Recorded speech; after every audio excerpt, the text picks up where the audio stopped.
अडानी अंबानी कितने बड़े अमीर हैं, मगर इन्होंने गोदाम बना के कानून पास करा लिए कि जितना भी काश्तकारों का गल्ला है ये कम से कम हमें तो मिल ही जाता। ये अंबानी अडानी तुम्हारे गुर्दे नहीं भरे, तुम्हारा दिल नहीं भरा।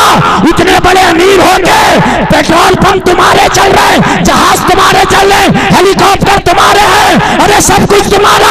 ये गरीब किसान अपनी काश्तकारी करके, खेती बाड़ी करके ये अपना अनाज अपने मनमानी कीमत में बेचता था, वो भी तुम्हें न हजम हुआ और तुम्हारी नजर उसके अनाज पे भी चली गई और तुमने कानून पास करा के वो भी हड़पने की कोशिश कर रहे हो।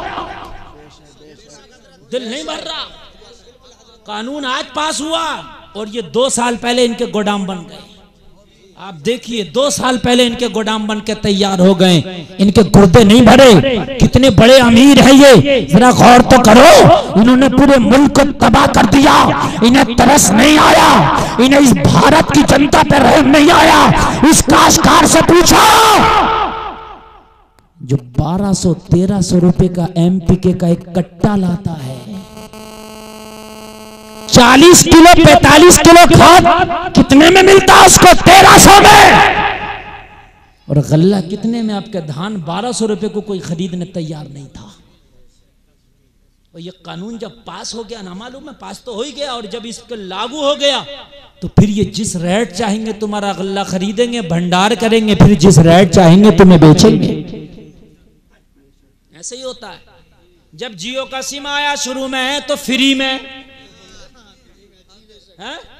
ना नेट का पैसा जाएगा ना कॉलिंग का पैसा जाएगा, फ्री में फ्री में फ्री में। उसके बाद में फिर क्या हुआ तो 99 रुपए में 3 महीना चलेगा, फिर 99 रुपए में 1 महीना चलेगा।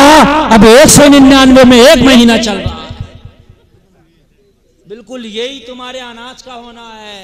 कान खोल के सुन लो, यही तुम्हारे अनाज का होना है। शुरू में तो तुम्हें बड़ी रियायतें दी जाएंगी, लेकिन जब ये पुख्ता हो जाएंगे तो लोगों एक दिन वो मुझे लगता है कि इस भारत में आ जाएगा कि भारत के लोगों को खाली एक वक्त का खाना मिलेगा ना तो बड़ी गनीमत समझेंगे। बहुत बड़ा भाई हमें गवर्नमेंट ने दे दिया, खाना दे दिया, बस बहुत हो गया, बहुत हो गया, खाना मिल रहा बस काफी है, यही काफी। इसलिए कि हमें ऐसा मफलूज कर दिया जाएगा, उस कंडीशन में ला कर रख दिया जाएगा। यार जिस खेती को तुम उगा रहे हो उस पर तुम्हारा कोई अधिकार नहीं। बताइए मुझे, ये जो किसान जो धरना दे रहे हैं हम इनकी सपोर्ट करते हैं यार, वो भारत मुल्क के हित में है, भारत के हक में है। और कुछ लोग ये कह रहे वो काश्तकार क्यों वहां बैठे, पता उन्हें भी चल जाएगा जब तुम्हें मिलेगा ना चावल 300 रुपए किलो तो चल जाएगा पता तुम्हें भी। कुछ लोग जो काश्तकार नहीं है ना वो कह रहे हैं वो तो खाली बुली वहां बैठे हैं, खाली बुली नहीं बैठे, पता चल जाएगा तुमको भी जब अपना पैकिंग करके लिखा होगा जियो, उस पर लिखा होगा जियो। अब वो जियो नहीं होगा, वो मरो होगा। हाँ? एक गोभी 300 रुपए की, एक आलू का 1 किलो 150 रुपए का, बस पैकिंग होंगे उसमें और कुछ भी नहीं होगा, माल तुम्हारा होगा। तो दिल भर रहा है इनका, भरी इनकी खोपड़ी, सारे मुल्क पर कब्जा कर लिया और उसके बावजूद भी इसको हत्याने के लिए तैयार है। इस काश्तकार के माल को इसको भी खसब करने के लिए तैयार है, इस पर भी डाका डालने के लिए तैयार है। अगर आज ही ये काश्तकार धरना ना दे, ये किसान धरना ना दे तो इस पर भी डाका डाल ले। दिल नहीं भर रहा, लोगों दिल नहीं भरेगा तो सुकून दुनिया की दौलत में है ही नहीं।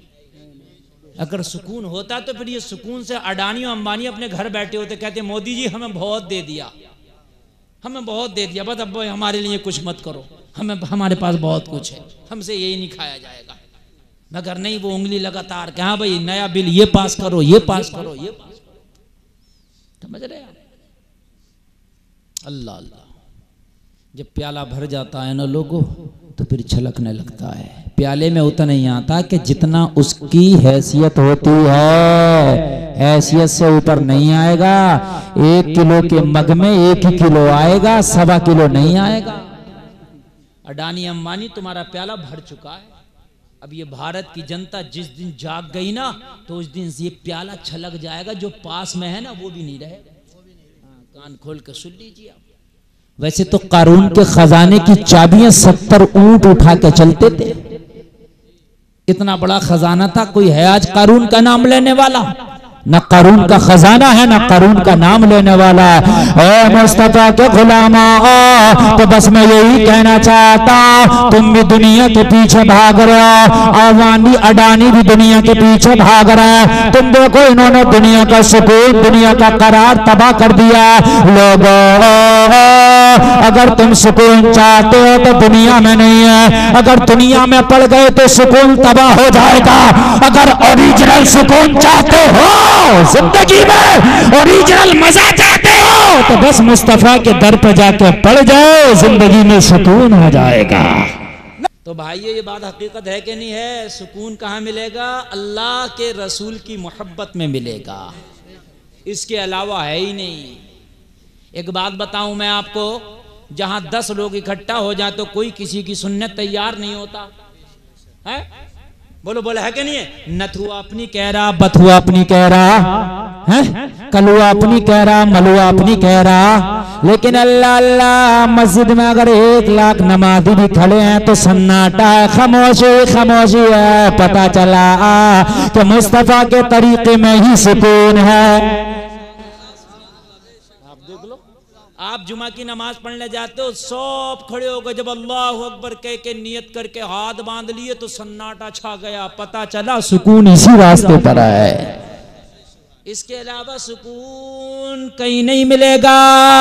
आप तो संसद भवन में जाओ, आप तो लोकसभा में जाओ, मैंने कुर्सियां चलती देखी हैं, कुर्सियां मार रहे हैं, उधर से वो नेता खींच रहा, उधर से अपोजिट वाला खींच रहा, इधर से ये खींच रहा, इधर से रोलिंग पार्टी वाला चीख रहा, और जो सदर है वहां का वो कह रहा sit down sit down sit down, उसकी कोई सुन ही नहीं रहा, कोई नहीं सुन रहा।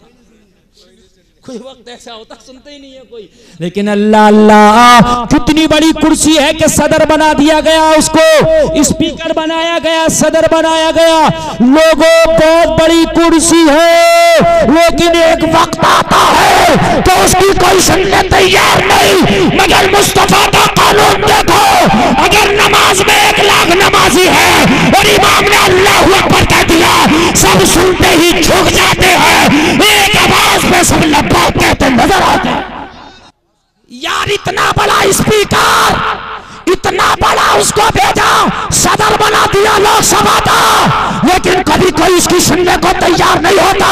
लेकिन अल्लाह अल्लाह, अगर पीछे हाकिम वक्त भी खड़ा है, पीछे बादशाह भी खड़ा है, पीछे कितना भी मालदार खड़ा है, अगर एक गरीब का बेटा मुसल्ला इमामत पे खड़ा है और मुसल्ला इमामत पे खड़ा होकर अल्लाह अकबर कह रहा है, तो अमीर भी मान रहा है, गरीब भी मान रहा है, मालदार भी मान रहा है, ताजदार भी मान रहा है, बड़ा भी मानता है, छोटा भी मानता है। पता चला सुकून तो मुस्तफा के तरीके में है।